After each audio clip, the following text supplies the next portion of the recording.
Hei, se on Joonas Jonier 7 tässä moi. Haluan näyttää teille katsojille, kuinka avata ikkuna ilman tätä ikkunan avaamiseen tarjottua ikkunakahvaa. Joten otamme sen irti.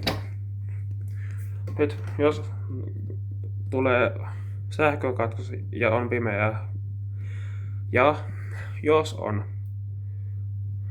tuli päässyt irti kotonasi, älä panikoi. Tämä ei ole mahdotonta avata. Joten ota täältä nämä ikkunan saranat irti.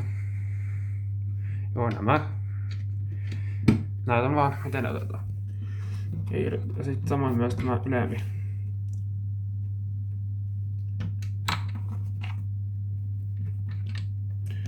Joten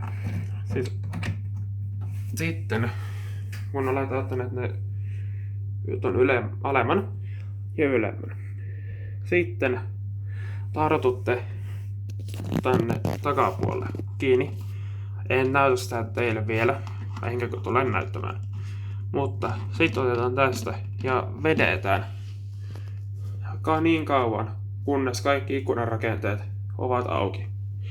Ja sitten voitte evakuoida kotoanne. Joten